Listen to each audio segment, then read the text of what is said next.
Ola, moi boas a todos e a todas as seguidoras e seguidores do Ferrado.gal. Por os que non me coñezades, o meu nome é Pablo e sou membro do Consello Editorial da nosa revista cultural O Ferrado. Hoxe teño o placer de presentarvos a última achega do Ferrado.gal, que é a conversa que tivemos con Ana Pontón e Ana Miranda. Unha parola fantástica que tivemos aquí, en Zúrich, a cidade onde eu estou emigrado como tantos outros galegos e galegas. Ana Miranda e Ana Pontón encontrábanse na cidade facendo unha rolda para coñecer a situación da diáspora galega, desas 40.000 almas que vivimos no país helvético, pero que temos sempre tanto o corazón como a cabeza na Galiza.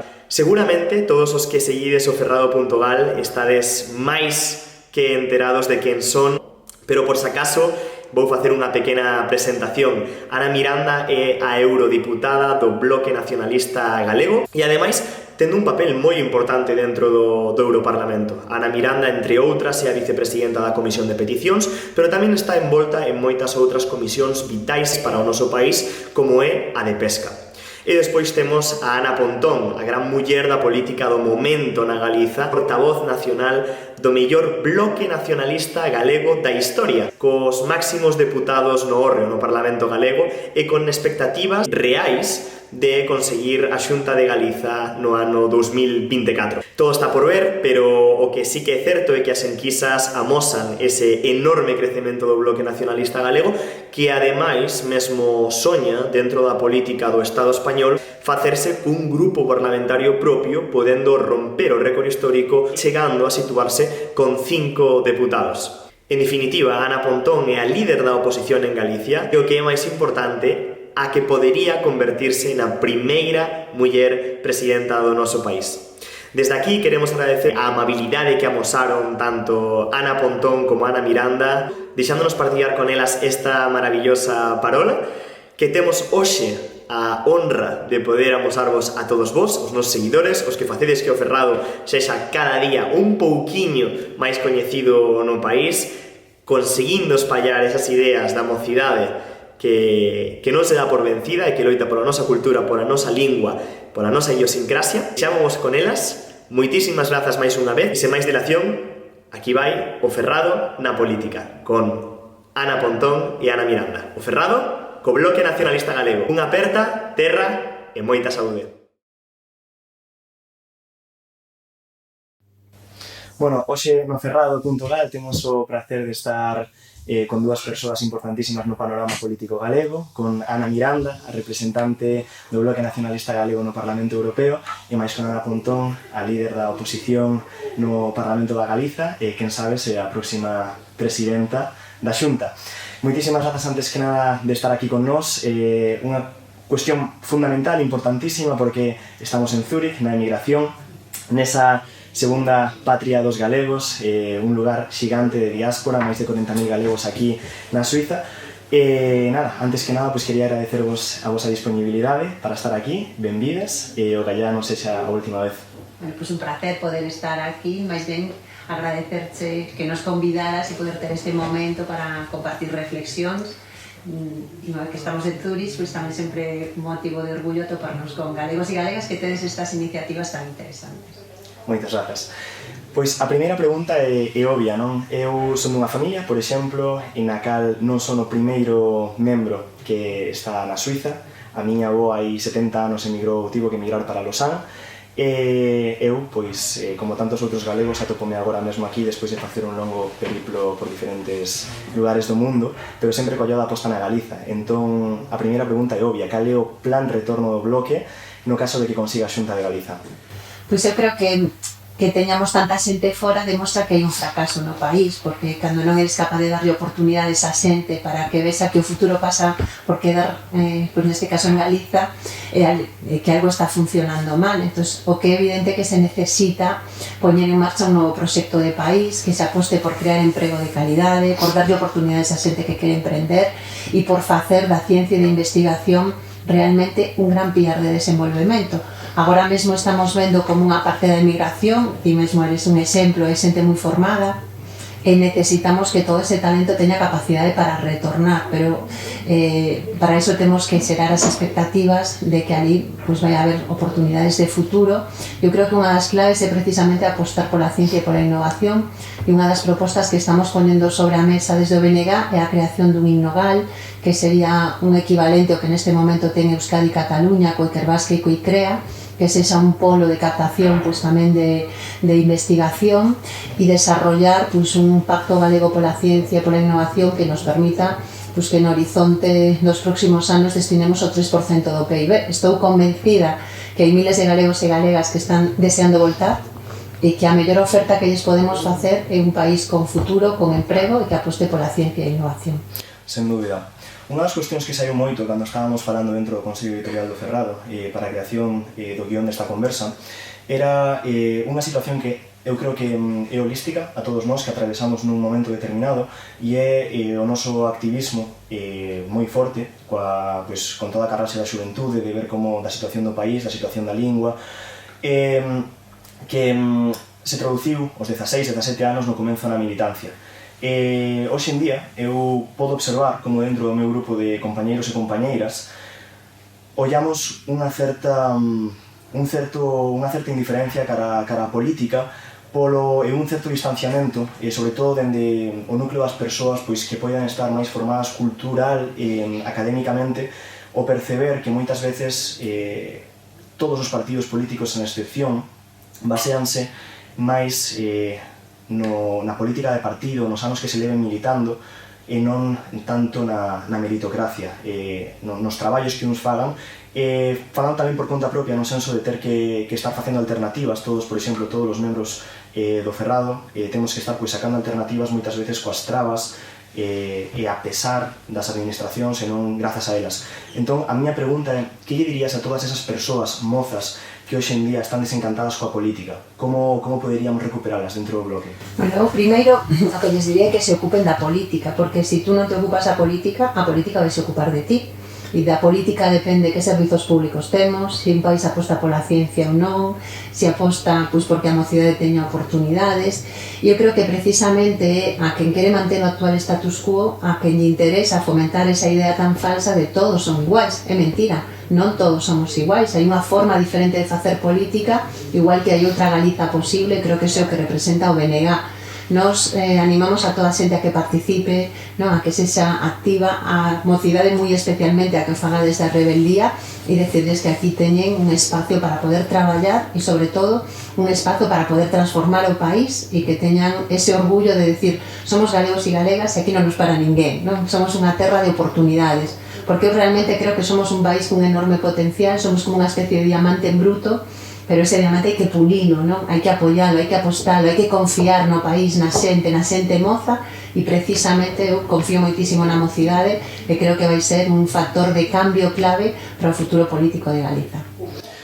Cando falamos tocamos un tema que é fundamental para Galiza e para a mocidade, que é a cuestión tecnolóxica, o avance, a industrialización do país e a xeración de maior oportunidades para que a xente non teña que emigrar. Pero hai outra cuestión que nos atravesa a todos nós, que é a de eutanasia, que eu acho sempre é a palabra que emprego porque o que considero é un etnocidio do pobo galego coa colaboración das administracións. Dentro do Ferrado, por exemplo, temos a Lucía, que provén de Navia de Suarna, dos Ancares, e a situación ali é máis que alarmante. E no meu caso, por exemplo, proveño dunha aldea, a Fraga de Abaixo, entre a comarca de Terra de Montes e a comarca de Pontevedra, onde a situación do despoboamento é simplemente un drama. Entón, eu gostaría de saber cal é a política pragmática, non o plan de acción, non tanto a opinión, para frear esa hemotanasia e consecuente despoboamento do rural. Pois evidentemente hai que facer xusto o contrario do que está facendo o PP, non? Llevamos vendo nos últimos 40 anos como unha parte do noso rural se desangra e faino por dúas razóns. A primeira é porque a xente quere servizos. Entonces, o que aquí estamos vendo é como se están desmantelando os servizos públicos. É fundamental facer unha política de discriminación positiva no rural, onde teñas uns servizos de calidade, tanto educativos como bancarios, que hoxe ti coñeces seguramente en moitos lugares pequenos xa non temos ni servizos bancarios e tamén un acceso a calidade, como pode darche a cultura ou acceso ás novas tecnoloxías, non? Temos que romper con esa discriminación de servizos que ten o rural. E por outra parte, temos que facer que o rural sexa un rural productivo. que haxa realmente actividade económica no rural, non só vinculada cos sectores primarios, que tamén, sino coa transformación desas materias primas ou con outro tipo de empresas. Nos aí, por exemplo, estamos facendo unha proposta que sería a creación dunha especie de ticket rural para a xente que quera emprender nese ámbito e que garantizara que durante 5 anos vas a ter axudas para montar a tua empresa e para manter, polo tanto, unha actividade económica que xere máis dinamismo. Creo que estas son cuestións importantes de cara ao futuro, pero sobre todo hai que ter claro que Galiza non pode vivir de costas cara ao rural, representa máis do 90% do noso territorio e o abandono do rural é un dos graves problemas do país que temos que reverter sí ou sí. Efectivamente, a min, simplemente como comentario, sintes-te enganado no momento no que chegas a Suiza, por exemplo, e atopas un país eminentemente rural tamén, no cal pois, as comunicacións deberían de ser a priori moito máis difíciles que as da Galiza, atravesando os Alpes, evidentemente, e no cal atopas que, bueno, pois baixo o meu punto de vista, efectivamente, os principais problemas do rural son, en primeiro lugar, as comunicacións, e, segundo lugar, os servizos, non? É imposible ficar no rural se non temos, por exemplo, unha fibra óptica ou un internet de calidade que nos permita traballar dende ali, e é imposible ficar no rural se non temos unhas comunicacións propias.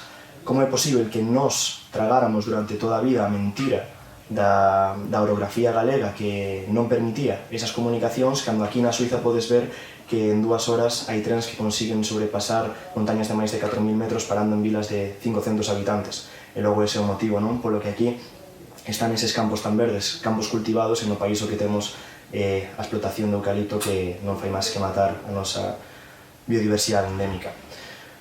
Trocando de bloque e indo para unha cuestión máis sociolóxica, hai unha problemática que semella inherente ao país e que é difícil de explicar, pero cando falamos da Galiza en termos históricos, de ser que sexamos a nacións en estado do Estado español que ten unha razóns máis de peso para poder reivindicar o noso feito diferencial. Que está acontecendo no país? Cal é o problema sociolóxico que atravesamos para que, a pesares de todo isto, a pesar de ter esa historia do noso carón, somos a nacións en estado que ten unha menor representación nacionalista dentro do Parlamento español?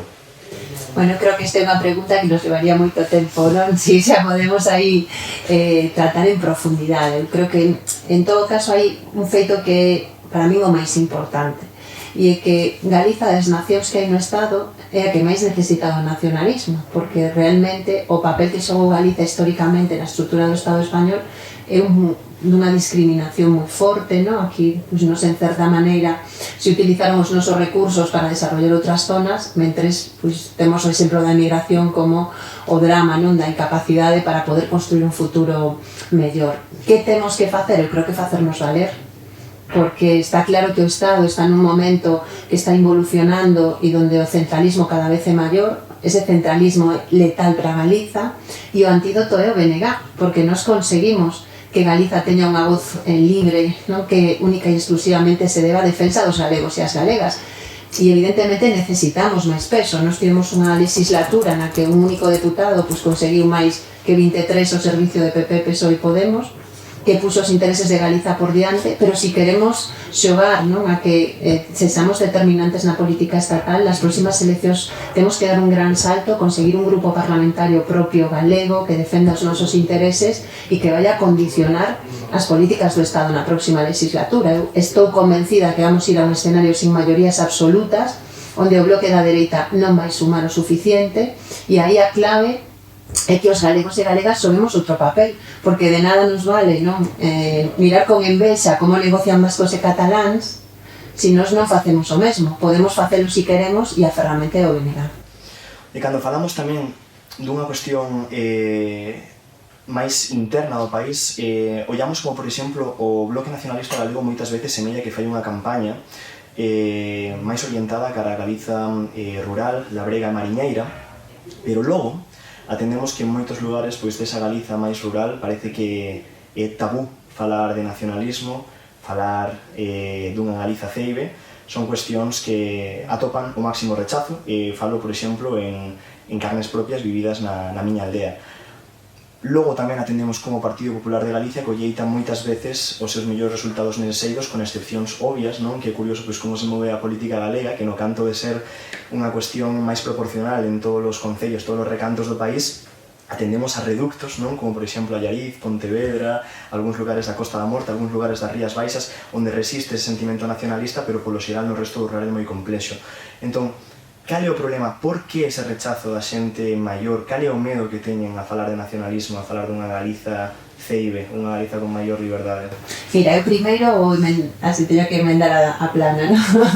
Emendar a maior, que se suele decir. O Bloque ten un proxecto de país. Eu creo que ademais a día de hoxe as diferenciacións entre o urbano e o rural cada vez son máis difusas, sobre todo desde o punto de vista sociolóxico. A transformación que viviu Galiza é moi importante e, de feito, se analizamos os resultados do BNG, por exemplo, nunhas eleccións galegas, vemos que son bastante homoxéneos en todo o país, e nas últimas galegas nas que tivemos o gran respaldo, no, que nos situou como segunda forza política, precisamente nas cidades tivemos unha porcentaxe de voto moi alta. Por lo tanto, non me gusta facer ese tipo de diferenciacións, porque creo que coas evolucións que se teñen feito, quizáis hoxe non explica que pasa na sociedade galega. Eu que sí que creo é que en Galiza hai un gran sentimento de identidade.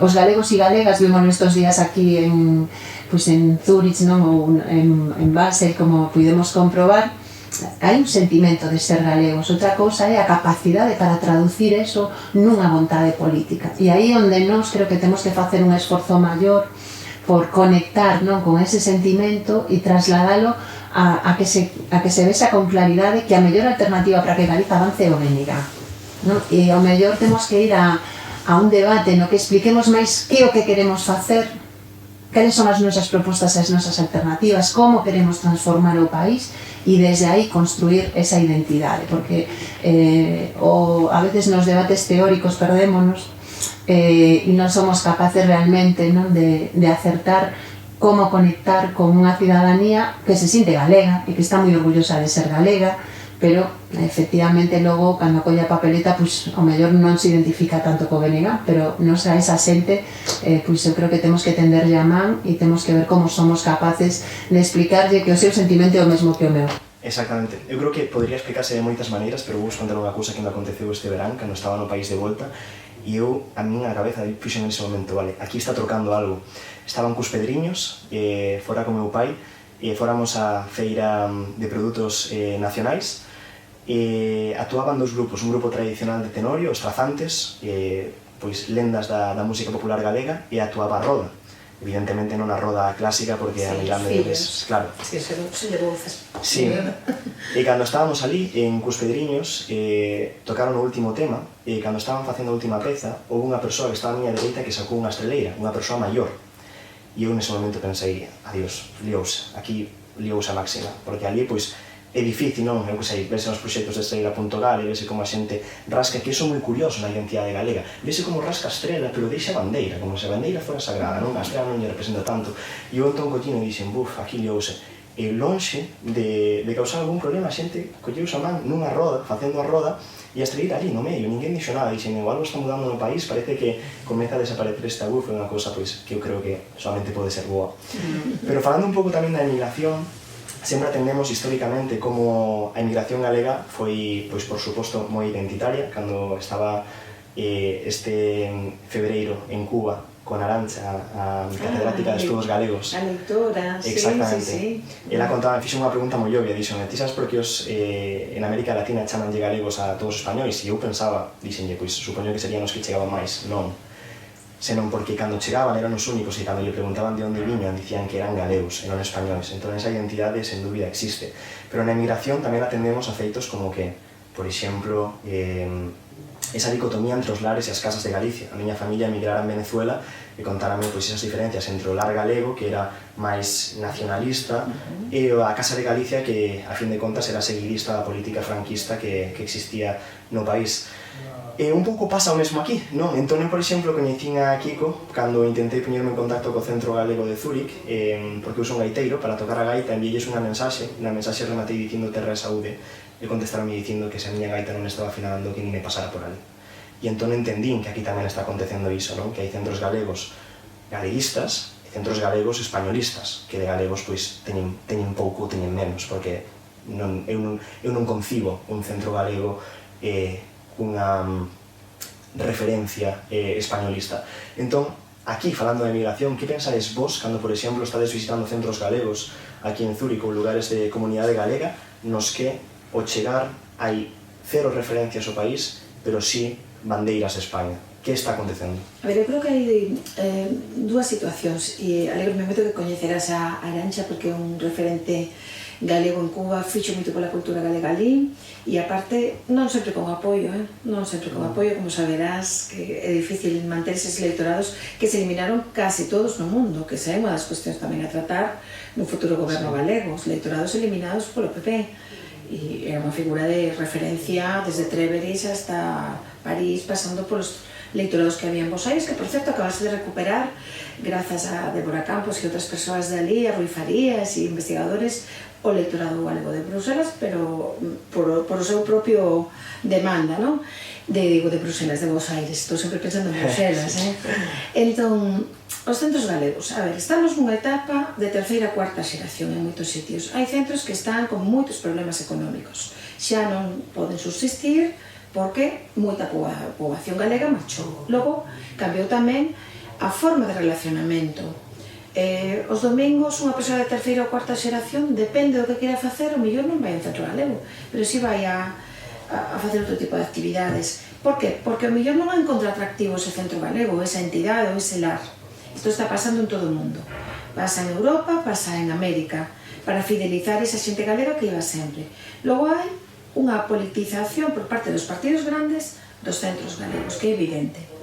O PP, sobre todo, no caso galego, con 4 esmolas que dan para comprar 4 panderetas para arranxar e traer un ordenador. Iso non é só iso. Hai que crear programación cultural, hai que apoiar. E entón non se fixo. E que fixo entón o Partido Popular en moitos sitios? Politizar. E logo esa idea, claro, que os centros moitas veces para sobrevivir acabaron atraendo a xente de outras partes, que benvida sexa, porque a mí unha das imaxes que me causaron máis sorpresa, pero tamén máis entendimento do que é a cultura galega e do inclusiva que é ver tocar no Centro Galego de Santos, alá no Brasil, que coñeces ben o Brasil, un gaiteiro xaponés, que iso é maravilloso, e falando en galego, porque a súa nai era galega e o pai era xaponés, como hai moitos xaponeses en Brasil. E entón, mudou moito iso. En Suiza, notase, en Suiza sempre houve dos bandos, un bando nacionalista e un bando máis conservador e todo iso. Pero tamén temos moi boas novas. Vamos ter un alcalde En Xenebra, en Xenebra, un alcalde que fala galego, aínda que falen en castelán, el fala galego, sempre, e fala francés perfecto, é unha persoa con ampla experiencia internacional. Imos ter un alcalde de ideas de esquerda, de ideas ecologistas, e, desde logo, moi próximo a nós, de alcalde de Xenebra. Temos xente aquí que tamén, como o profesor Luis Calvo, como os investigadores que estades en moitos lugares, temos xente que fixo moito pola migración e que fala de migración galega. Temos entidades tamén, onde estuvemos no centro de Ourense, estuvemos no Sementeira, que é unha maravilla, a Sementeira de Basilea, de Basel, pero despois temos tamén unha dispersión de centros e con falta de programación. E logo todas as problemáticas ligadas aos dereitos de recoñecimento de títulos, de cuestións relacionadas co Estado Civil, cos DNIs, consulados que non funcionan, non? Entón, eu creo que hai que darlle unha volta. E logo hai persoas que chegan das novas da nova fornada que chega de profesionais que tampouco queren ir aos centros galegos porque non sinten un atractivo que lles poda ofrecer. Entón, eu creo que aí hai un cambio que dar, pero, efectivamente, cando unha persoa como a ti chega a un centro e lle reprochan, non sabemos que hai sitios onde non somos benvidos. Está claro. Non, ao final... Pero hai que ir a todos, porque non nos obriga, e nos falamos para todo o país, como decía antes Ana, falamos para todo o país. Da igual que vivan nunha vila, que vivan nunha cidade, o que queremos é o desenvolvimento económico e social e cultural de Galiza en todas partes, incluída a diáspora, porque isto tamén é Galiza. Onde hai un galego é Galiza. Iso do noso país tamén temos unha obriga tamén. E aí está, eu creo que é clave, que hai un cambio de concepto e ademais un abandono aos centros e hai unha cuestión tamén económica que está pasando. Creo que aquí hai que darlle unha volta grande e empezar a crear tamén esa... Cando se disolveu a promoción da cultura galega tamén foi unha perda, non? Porque era un centro que facía moitas actividades culturais. Sen dúbida, eu creo que a túa chega é perfecta no sentido de que parece que sempre estamos centrándonos na cuestión derrotista e hai moitas cousas que celebrar e é o que hai que poñer o foco tamén ali. Eu, por certo, cando falábamos agora de esas persoas, o gaiteiro xaponés de Santos, a min o maior aprendizaxe que me deu Arantxa, e eu creo que o maior aprendizaxe galeguista da miña vida, deu ali, no Centro Galego da Habana, no Teatro Alice Alonso, cando me dixo: mira, Pablo, é unha cousa moi importante, e é que non todos os galegos poden ser galegos, pero sí todos os que non o son poden ser. E aí está o exemplo. Nós, por exemplo, temos no Ferrado un rapaz de Nova York, Noah Chichester, fala un galego incrível. Tamén. O seu pai tamén aprendeu galego dende Nova York, e el é un galego de verdade, un galego con mayúsculas, e moitas veces pois atopamos esas persoas que consumidas polo autoodio ou por calquera outra cousa parece que poñen máis trabas do que axudas, así que esa é a cuestión. E voltando para o tema político, gustaría de saber cal é, non sei se vichedes o mapa, o infograma que saiu outro día do País, con todos os concellos nos que se presentaban alternativas galeguistas de centro ou de centro-dereita, onde a máis grande é o xurdimento do Partido Galego, que vende a recoller as siglas históricas PG. Entón, que opinión tedes do xurdimento desta clase de partidos? Porque sempre está esa dicotomía entre aqueles que pensan que é unha cuestión para celebrar, porque pode encher ese valeiro ideolóxico centro-dereitista que hoxe en día está copado polo PPDG e que no seu momento puido perfectamente ser ocupado por Coalición Galega, ou se pola contra pensades que é unha cuestión, pois unha desgraza porque vai fragmentar o voto galeguista. Bueno, primeiro, como demócrata, o pluralismo político non nos pode molestar. Calquer cidadán, calquer grupo de cidadáns ten dereito a conformar as alternativas que prefira e, por lo tanto, logo a cidadanía escolle, decide cal é o peso e a representación que nos dá. O que creo que no panorama político galego a alternativa que representa a todas as persoas que levamos a Galiza na cabeza e no corazón é o BNG. É a alternativa que ten unha estrutura, que ten un proxecto de país, que neste momento temos ademais a responsabilidade de liderar a alternativa real frente ao Partido Popular e desde aí nos vamos a seguir sumando. De feito, o que estamos vendo nestas eleccións municipais é que o Bloque é unha forza política que está subindo moito.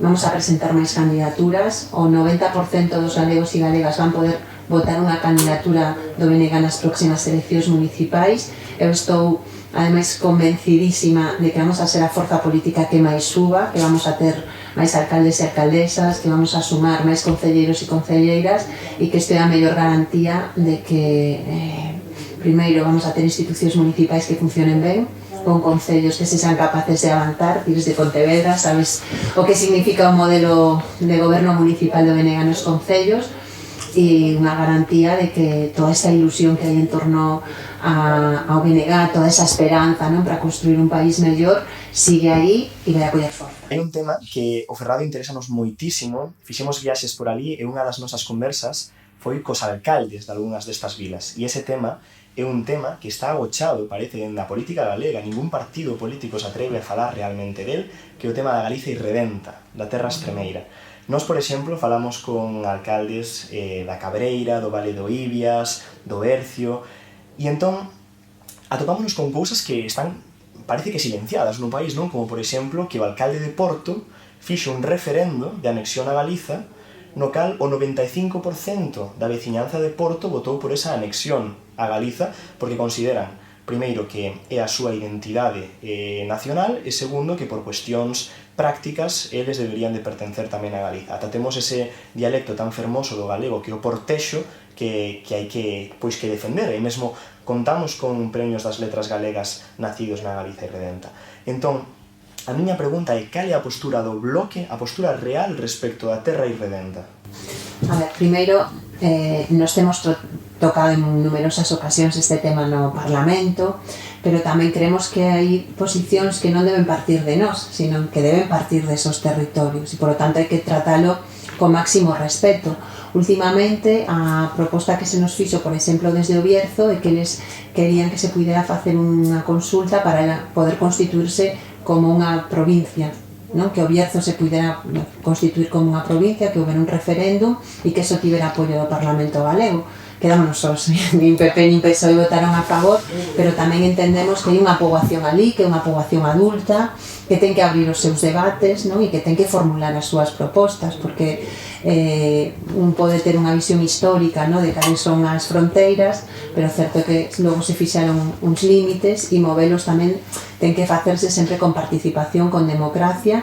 E outro tema é a cuestión da lingua, non? Que aí temos un recoñecemento no sentido, por exemplo, do Bierzo, das zonas que hai limítrofes pois pola zona de Asturias, onde a lingua galega debería de estar máis protexida que está, debería de poder estudiarse con máis normalidade, debería de haber un apoio e un recoñecemento, e aí sí que creemos que ten que haber un papel moito máis activo tanto da propia Xunta de Galiza como pues, da Xunta de Castela e León ou do propio Principado de Asturias, que deberían de asumir a normalidade, porque que moitas veces aquí o que parece que o que nun sitio normal parece que se quere constituir como un invento, ¿no?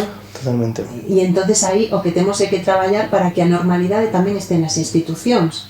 E este é un debate moi democratizador do propio Estado español, porque o problema que hai no Estado español é que é un Estado que é moi reaccionario a asumir o plurilingüismo, o pluricultural como un valor, ¿no? Estamos aquí en Suiza, que é un estado totalmente pluricultural, plurilingüe, que o viven desde a normalidade, porque é unha riqueza, ademais, que creo que lles dá moitos valores moi interesantes, e, sin embargo, no Estado español hai un sector, sobre todo un sector que ten moito peso na política, que é sempre moi reacio a todo o que ten que ver coa realidade, co plurilingüismo, ¿no? Por exemplo, vese co Instituto Cervantes, que fai unha promoción do español, sin embargo non fai unha promoción das outras linguas.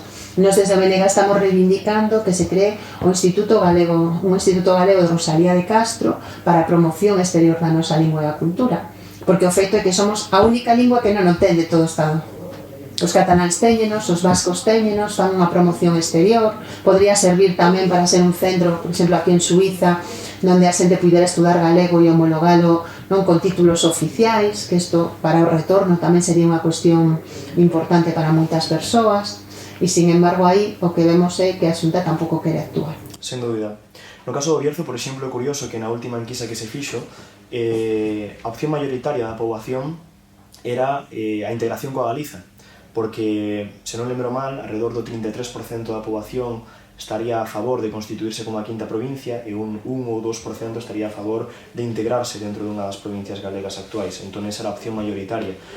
Entón, ligado a isto, a miña pregunta é: ten o Bloque, ou gustaría o Bloque, de presentar candidatos no Bercio? Nos no Bierzo temos unha relación co partido do Bierzo, onde colaboramos con eles e entendemos que a ferramenta que ten a xente do Bierzo para traballar por ese recoñecemento da súa identidade. Fíxate que no Parlamento Europeo presentamos preguntas ao Partido do Bierzo, mesmo. Anda. E no Congreso tamén. Nós temos unha relación con eles moi boa, e eles son a xente que está traballando polo recoñecemento do Bierzo, da súa cultura, da súa lingua, claro. E pensamos que é moito mellor, non, que estén autoorganizados, que a veces se pode ver como unha imposición externa. Inxerencia, sí. Ese partido que é Coalición polo Bierzo. Sí. Bueno, tamén imos rematar isto cunhas verbas de esperanza de que no Bierzo cada vez tamén é máis a xente que aprenda a nosa lingua, en Pobra de se abra, entón tamén... No, hai un movimento moi importante en defensa do galego, moitísima xente, e cada vez que se incorporan nas etapas educativas se cubren esas prazas, e eu penso que aí hai un traballo que hai que facer desde o cariño, non, desde o amor, tamén un pouco desde a posta en valor da oportunidade que para a propia xente do Bierzo non perder a súa cultura e ter unha ferramenta máis para comunicarse e mesmo para poder vir a Galiza se é necesario para traballar. Exacto.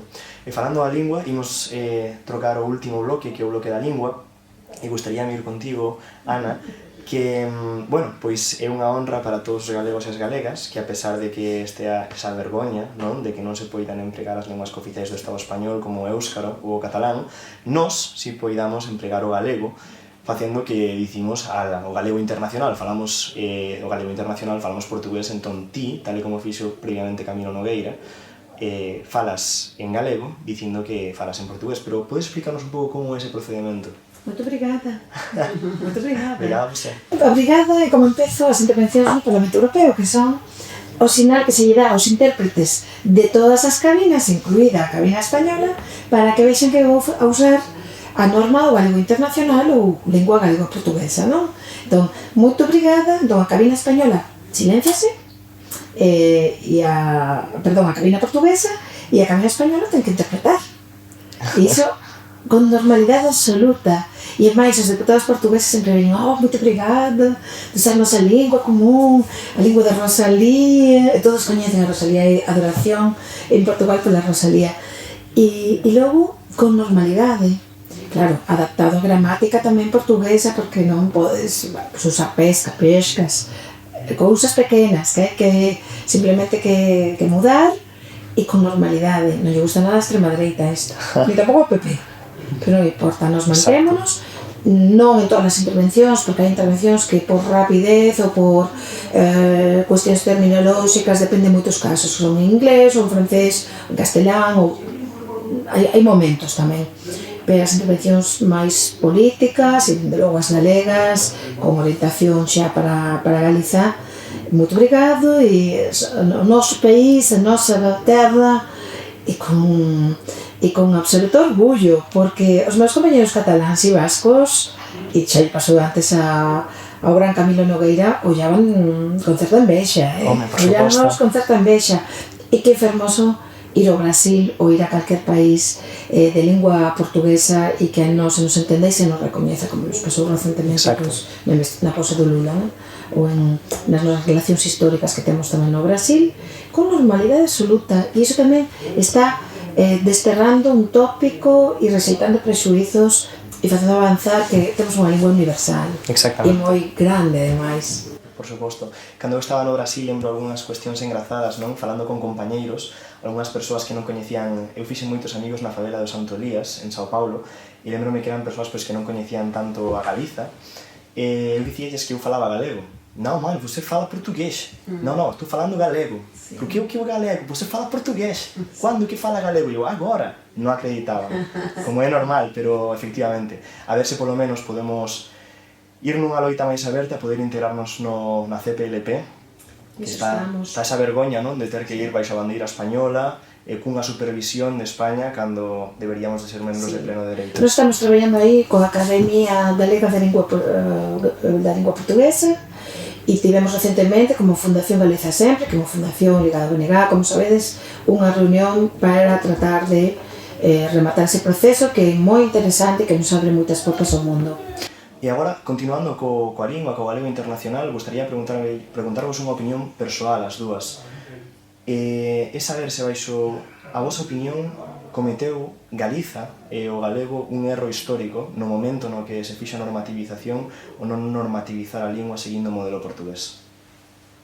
Bueno, esto creo que quiero decir que son decisións que toman as academias, ¿no? Que se toman no seu momento e bueno, tampouco creo que teña un gran sentido estar dicindo se o que pasou como podría ter sido de outra forma. O que é evidente que o galego e o portugués son o mesmo tronco lingüístico, que o portugués nos abre ao mundo da lusofonía as portas, non, a unha potencia, non, desde o punto de vista económico e cultural, que ninguén no seu sano xuicio desaproveitaría unha oportunidade destas características, porque é unha gran oportunidade para a cultura, pero tamén unha gran oportunidade para a nosa economía, e que temos que traballar precisamente nesa dirección. De feito, unha das propostas nas que estamos insistindo desde o BNG é que temos que facer unha gran alianza con Portugal, porque temos intereses comuns que nos beneficiarían a ambos no desenvolvemento económico e no desenvolvemento cultural, nas infraestructuras, e aí nos temos a proposta, por exemplo, de crear unha embaixada permanente de Galiza en Portugal para traballar nunha estrategia consulta, porque o certo é que a propia Unión Europea está recoñecendo que somos unha das megarrexións, non, toda Galiza, Portugal e o norte de Portugal con máis potencia e con máis potencialidade, e por lo tanto creemos que hai que mirar menos para Madrid e mirar máis para o potencial dos nosos veciños portugueses, porque temos que crear novas referencialidades e polos de desenvolvemento, e creemos que aí temos moitos ámbitos onde podemos traballar para beneficio tanto de Portugal como de Galiza. E imos falar non do pasado, senón do futuro. Se o bloque goberna, o galego terá dúas normativas.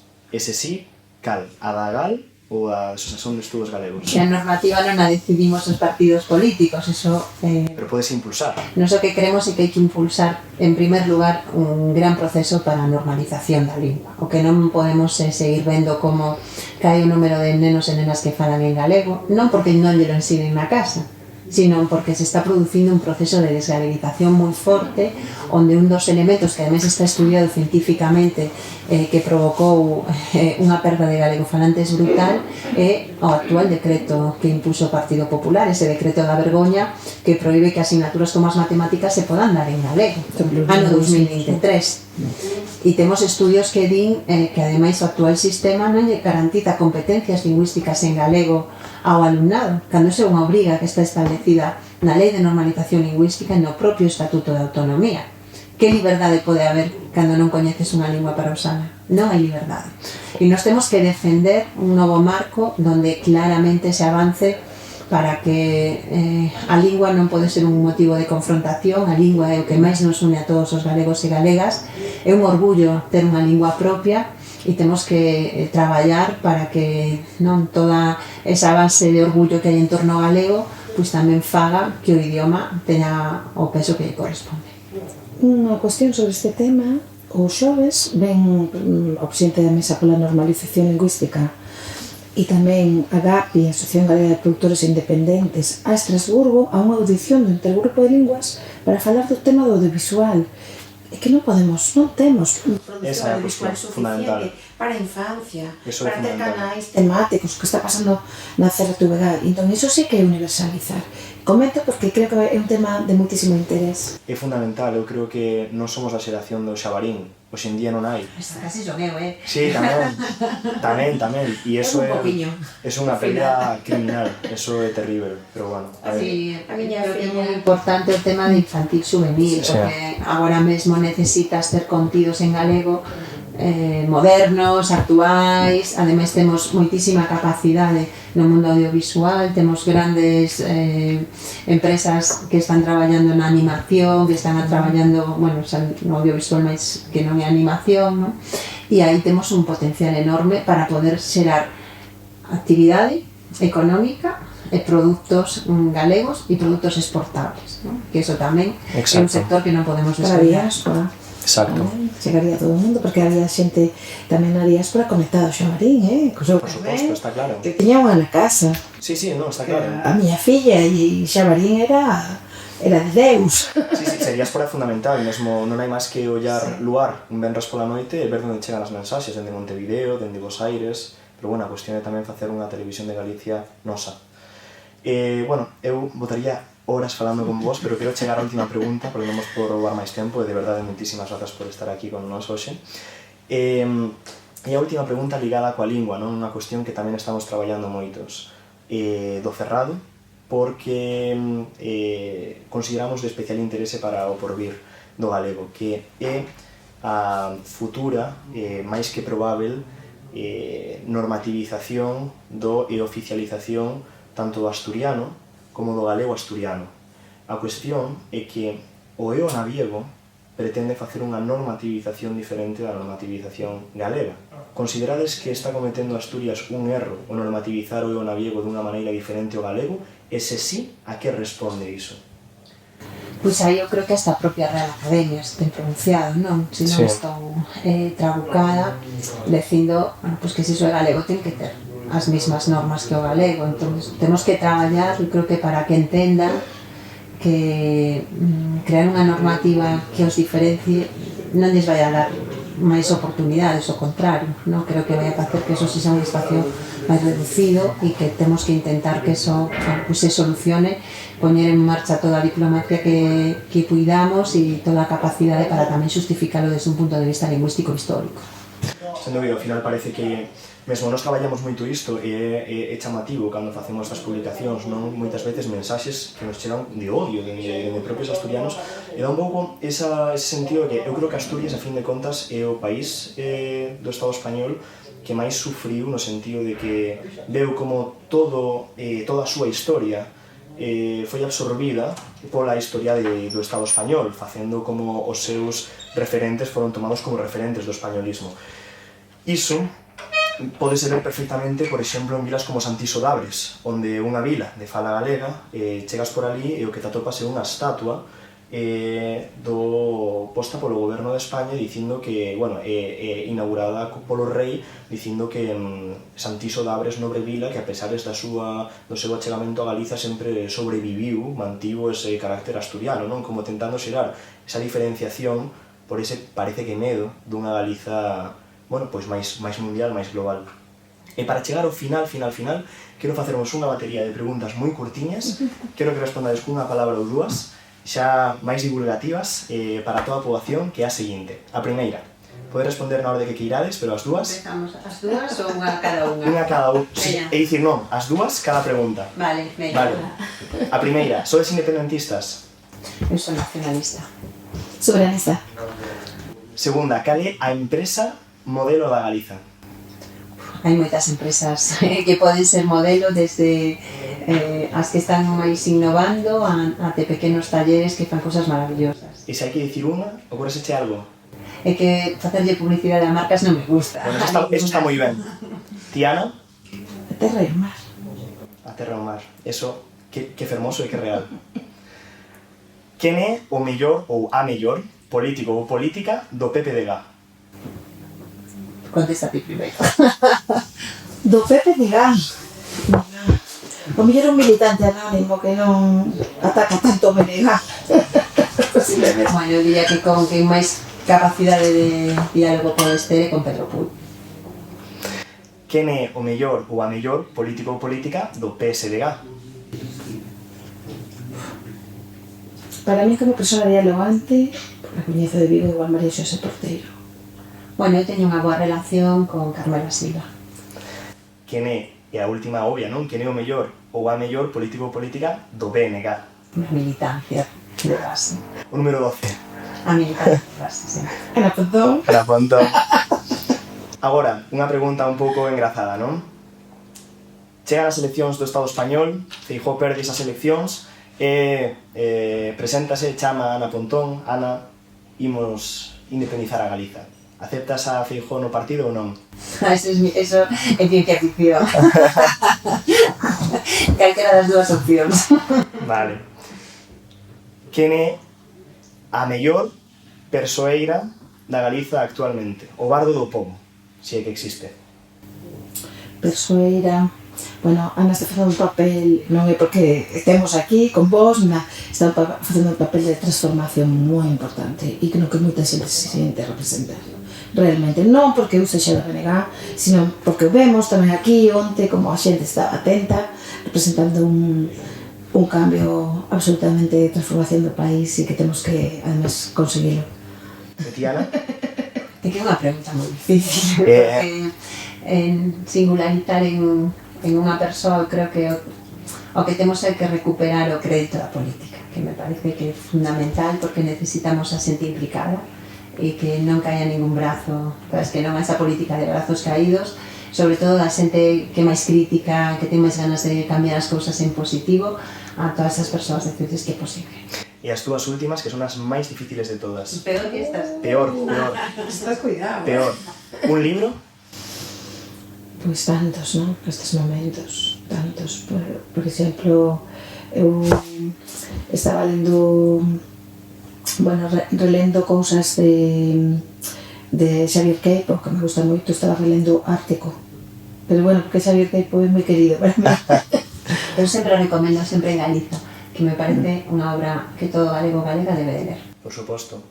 E a última, un filme. Mate. Cal dixeche? Mate. Ah, claro. Orienteime. Podese repetir, non pasa nada.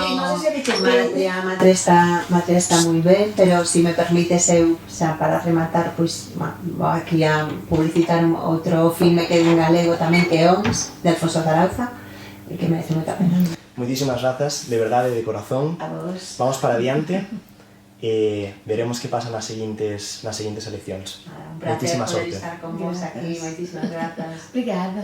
Obrigado a você.